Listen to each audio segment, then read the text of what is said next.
Hello, ഇന്നത്തെ ബ്രേക്ക്ഫാസ്റ്റിൻ്റെ duty അതെനിക്കായിരുന്നു കേട്ടോ. ഞാൻ കൺഫ്യൂഷൻസ് ഒന്നും വേണ്ടാന്ന് വിചാരിച്ചിട്ട് ഇന്നലെ തന്നെ ഇഡ്ലി മാവ് അങ്ങ് റെഡിയാക്കി വെച്ചിട്ടുണ്ടായിരുന്നു. ഇഡ്ലി കഴിക്കുമ്പോൾ ഒരു കാര്യം എന്താണെന്ന് വെച്ച് കഴിഞ്ഞാൽ നല്ലൊരു സാമ്പാർ വേണം ഇതിൻ്റെ കൂടെ കഴിക്കാൻ. അങ്ങനെയല്ലേ? അങ്ങനെ ഞാൻ ഈ കുക്ക്ഡ് എന്ന് പറഞ്ഞ ബ്രാൻഡിലെത്തി കേട്ടോ. കുക്ക്ഡ് എന്ന് പറഞ്ഞ ബ്രാൻഡിൻ്റെ മദ്രാസ് ടിഫിൻ സാമ്പാറാണ് ഞാൻ ഇന്ന് ട്രൈ ചെയ്യാൻ പോകുന്നത്. ഇതിലേക്ക് ഞാൻ കുറച്ചധികം കുഞ്ഞുള്ളി യൂസ് ചെയ്യുന്നുണ്ട് കേട്ടോ. ഭയങ്കര എളുപ്പമാണ് കേട്ടോ ഇത് ഉണ്ടാക്കാൻ വേണ്ടിയിട്ട്. സാധാരണ സാമ്പാർ ഉണ്ടാക്കുന്ന ദിവസങ്ങളിൽ എനിക്ക് പുളി സോക്ക് ചെയ്ത് വെക്കാനൊക്കെ മറന്നു പോകാറുണ്ട്. എന്നാൽ ഇതിൽ നമുക്ക് അങ്ങനത്തെ ഒരു ടെൻഷനേ വേണ്ട. നമുക്ക് കുഞ്ഞുള്ളിയും തക്കാളിയും എണ്ണയിൽ നന്നായിട്ട് വാട്ടിയെടുത്തിട്ട് അതിലേക്ക് ഇതാ ഒരു സാഷറ്റ് ഓപ്പൺ ചെയ്ത് കംപ്ലീറ്റ് ആയിട്ട് ഇട്ട് കൊടുക്കുന്നുണ്ട് കേട്ടോ. ഈ ഒരു പാക്കറ്റിൽ 2 പൗച്ച് വരും കേട്ടോ. അതിനുശേഷം നമുക്കിതിലേക്ക് കുക്ക് ചെയ്ത് വെച്ചിരിക്കുന്ന ദാൽ ഒഴിച്ചു കൊടുക്കാം. അത്ര വേണ്ട കേട്ടോ. ഇനി വറവിന് നമ്മുടെ എണ്ണയിൽ കടുകും കറിവേപ്പിലയും വറ്റൽമുളകും കൂടെ പൊട്ടിച്ചെടുത്തു. കുറച്ചുകൂടി മല്ലിയിലും നെയ്യ് കൂടെ ഒഴിച്ചു കൊടുത്തു കഴിഞ്ഞാൽ നമ്മുടെ സാമ്പാർ അടിപൊളി സാമ്പാർ റെഡി കേട്ടോ.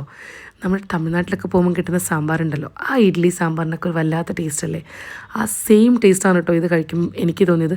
നമുക്ക് എന്നും തമിഴ്നാട് വിസിറ്റ് ചെയ്യാനൊന്നും പറ്റിയില്ലെങ്കിലും ഇതുപോലത്തെ ഒരു പൗഡറൊക്കെ ഉണ്ടെങ്കിൽ നമുക്ക് ഇടയ്ക്കിടയ്ക്ക് ആ ടേസ്റ്റൊക്കെ റീക്രിയേറ്റ് ചെയ്തെടുക്കാൻ പറ്റും. അപ്പോൾ നിങ്ങളും ട്രൈ ചെയ്ത് നോക്കൂ. Thank you so much.